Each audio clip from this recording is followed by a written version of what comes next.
ఎవరికైనా కూడా ప్రెగ్నెన్సీ అనేది జీవితంలో ఒక చాలా ముఖ్యమైనది. టఫెస్ట్ పేషెంట్ కానీ పరిస్థితులు ఎప్పుడన్నా ఫేస్ చేశారా? ఏంటంటే ఒకసారి నేను క్యాంప్కి వెళ్ళాను రూరల్ ఏరియాలో. Wife 25 years, husband around 30 years ఉండే. వాళ్ళకి మ్యారేజ్ అయ్యి 7 years అవుతుంది. పిల్లలు కాలేదు అంటే అమ్మాయిదే తప్పు అన్నట్టు ఉంటుంది. ఎగ్ కౌంట్ బాగానే ఉంది, ట్యూబ్ టెస్ట్ కూడా చేశారు, అది కూడా బాగుంది. అబ్బాయిది కూడా సెమెన్ టెస్ట్ కూడా బాగానే ఉంది. లాస్ట్ ఆప్షన్ మీరే అని చెప్పేసారు. ఎందుకంటే వాళ్ళకి వాళ్ళ అత్తమ్మ వాళ్ళ నుంచి అంత ప్రెషర్ ఉంది. ఇంకొక సంవత్సరం కాకపోతే నీకు విడాకులు ఇచ్చేసి ఇంకో పెళ్లి చేస్తాను అని అంటుండే.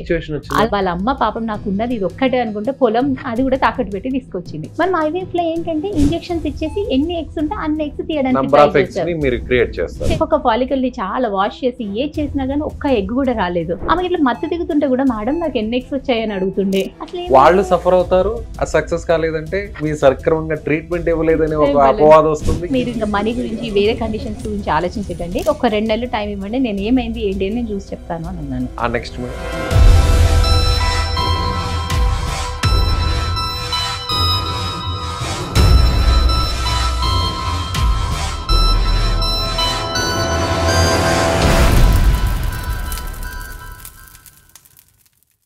మన దేశంలో ఇటీవల జరిపిన అధ్యయనాల ప్రకారం 60 ఏళ్ల వయసు దాటిన వారిలో చాలామంది మోకాళ్ళ సమస్యలతో బాధపడుతున్నారు. అందులో మోకాళ్ళ చిప్పులు అరిగిపోయి చాలామంది సర్జరీకి వెళ్తున్నారు. అయితే సర్జరీయే దిక్కు అనుకునే వారికి ఎపియాన్ పెయిన్ క్లినిక్ ఒక శుభవార్త చెప్పింది. ప్లాస్మా థెరపీ ద్వారా ఈ సమస్యకు చెక్ పెడుతుంది. సో ఇమీడియట్గా ఈ సమస్యతో బాధపడేవారు ఈ కింద నెంబర్కు కాల్ చేయండి. నమస్తే, నేను విజయ్. ప్రస్తుతం మనతో పాటు ప్రముఖ వైద్య నిపుణులు ఫెర్టిలిటీ స్పెషలిస్ట్ పూర్ణిమ గారు ఉన్నారు. మేడంతో మాట్లాడు. నమస్తే మేడం. నమస్తే అండి. మేడం, మీ కెరీర్లో ఒక టఫెస్ట్ కేస్ స్టడీ కానీ ఏదైనా ఒక పెద్ద ఛాలెంజింగ్ ఇష్యూ కానీ దాన్ని క్రాస్ చేసి అలాంటి పరిస్థితులు ఎప్పుడన్నా ఫేస్ చేశారా? ఏంటంటే ఒకసారి నేను క్యాంప్కి వెళ్ళాను రూరల్ ఏరియాలో, అంటే డిస్ట్రిక్ట్ లెవెల్లో. ఒక కపుల్ ఉంది, like wife 25 years, husband around 30 years ఉండే. వాళ్ళకి మ్యారేజ్ అయ్యి 7 years అవుతుంది. యూజువల్గా ఏంటంటే ఫస్ట్ ప్రెగ్నెన్సీ కోసమో అమ్మాయి వల్ల మదర్ తీసుకొస్తుంది. ఆమె చాలా ఏజ్డ్ ఉంది, ఆమెకు భర్త లేరు. ఇంకా ఆమె వచ్చేసిందంటే ఇంకా పెద్ద డాక్టర్ వచ్చింది, హైదరాబాద్ నుంచి వచ్చింది. ఇంకా ఈ డాక్టర్ దగ్గరికి ఇంకా లాస్ట్ ఆమెకు నా దగ్గర డబ్బులు లేవు, ఇంకేది చేసినా మీరే చేయాలమ్మా.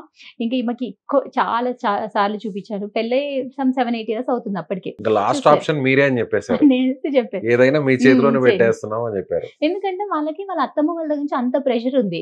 మన సొసైటీలో ఏంటంటే పిల్లలు కాలేదు అంటే అమ్మాయిదే తప్పు అన్నట్టు ఉంటుంది.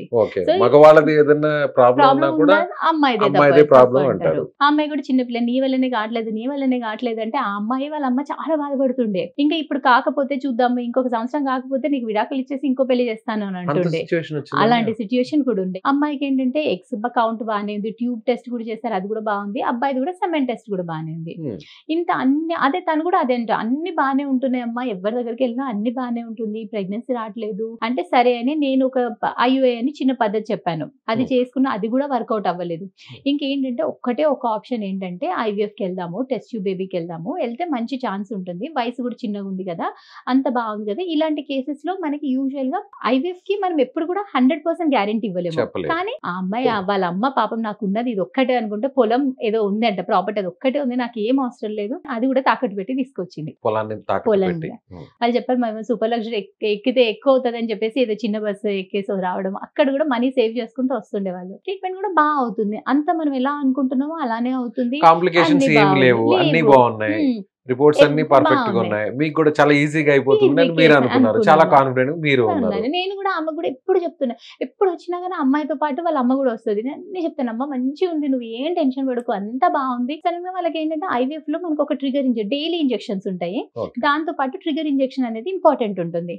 సో ఆ ఇంజెక్షన్ తీసుకుంది, అన్ని ఇన్స్ట్రక్షన్స్ అన్ని మేము క్లియర్ గా చెప్తాము. సడన్ గా మనకి పికప్ చేసిన రోజు, పికప్ అంటే ఎగ్స్ బయటకు తీసే రోజు చూస్తే ఫాలికల్స్ అన్ని బాగున్నాయి, చూసి ఒక్క ఎగ్ కూడా రాలేదు. మెయిన్ ఎగ్స్ ఉంటేనే అక్కడ మీరు అది IVF అనేది సక్సెస్ చేయడానికి ఉంటుంది. మన IVF లో మెయిన్ కాన్సెప్ట్ ఏంటంటే ఆడవాళ్ళకి మంత్ కి ఒకటే ఎగ్ రిలీజ్ అవుతుంది, ఒకటే అవుతుంది నార్మల్ గా అయితే. మనం IVF లో ఏంటంటే ఇంజెక్షన్స్ ఇచ్చేసి ఎన్ని ఎగ్స్ ఉంటే అన్ని ఎగ్స్ తీయడానికి చేస్తాము. ఎగ్స్ బయటకు తీసేసి ఒక్కొక్క ఎగ్ ని ఒక్కొక్క స్పర్మ్ ని పట్టుకొని ఇంజెక్ట్ చేసి ఎంబ్రియోస్ బయట తయారు చేస్తాము. ఓకే. అది ఐవీఎఫ్ పద్ధతి. చూసరికి ఎగ్స్ చూసి ఎంతసేపు తీసినా గానీ ఒక్కొక్క ఫాలికల్ ని చాలా వాష్ చేసి ఏది చేసినా గానీ ఒక్క ఎగ్ కూడా రాలేదు. నేనైతే ఇంక లిటరల్లీ షాక్ అయిపోయిన. ఆ టైంలో నాకు ఏం చేయాలి, ఒక సైడ్ చేశాను, యూరిన్ టెస్ట్ చేశాను, చేసినాక కూడా మళ్ళీ చేశాను. ఇంకా అసలు వేరే ఆప్షన్ కూడా లేదు. ఇంకో సైడ్ అన్న బాగా వస్తుందంటే ఎట్లా చేసినా మొత్తం చేసరికి ఉండే. ఆమె ఇట్లా మత్తు దిగుతుంటే కూడా మేడం నాకు ఎన్ని ఎగ్స్ వచ్చాయని అడుగుతుండే. మీకేం చెప్పాలో అర్థం చెప్పాను అర్థం కావట్లేదు. ఏం లేదమ్మా మంచిగా అయిపోయింది, నువ్వు పడుకో అని అప్పుడు మట్టుకు చెప్పాను. అసలు వచ్చాక నాకు బయటకు వచ్చాక నాకు అరగంట సేపు నేను రూమ్ లోనే ఉన్నాను. సిస్టర్ ని డోర్ క్లోజ్ చేయమన్నాను, ఎవరిని పంపించొద్దని అన్నాను. నేను ముందు అందరికి ఒక మాట చెప్తాను, కానీ ఇంత ఫర్మ్ గా చెప్పను. కొంతమంది యాంటిసిపేటెడ్ ఉంటుంది, ఛాన్స్ తక్కువ ఉన్న వాళ్ళకి బాగానే చెప్పేస్తాను, 50-50 అనొచ్చు, 60-40 అనొచ్చు. ఉన్న అనొచ్చు. రేషన్ ప్రకారం అక్కడున్న చెప్తాను. వాళ్ళకున్న ఇష్యూస్ బట్టి మీరు చెప్తుంటారు. ఏం ఆన్సర్ చేయాలి అదొకటి. తర్వాత అసలు నేనేమైనా తప్పు చేశానో, ఎందుకు అయింది ఓకే. అదొకటి చూసాను. మళ్ళీ హస్బెండ్ న్యూట్రల్ గా ఉన్నాడు, ఆయన సపోర్ట్ చేయట్లేదు, నైదర్ ఆమెని సపోర్ట్ కూడా చేయట్లేదు. అసలు వాళ్ళు సఫర్ అవుతారు, ఆ సక్సెస్ కాలేదంటే ఆ పెయిన్ మీ మీద పడుతుంది, ఆ పడుతుంది. ఇంపాక్ట్ అంతా మీ వల్లే జరిగింది, మీ సక్రమంగా ట్రీట్మెంట్ ఇవ్వలేదని ఒక ఇవ్వలేదు. అపవాదం వస్తుంది. ఇవన్నీ మైండ్ లో ఉన్నాయి. మైండ్ లో ఉంటుంది. ఓకే. సో చెప్పాను ఇట్లా చేసినా కదా, అదేంటి మేడం అంటే ఆయనకు అది అర్థం కూడా కావట్లేదు.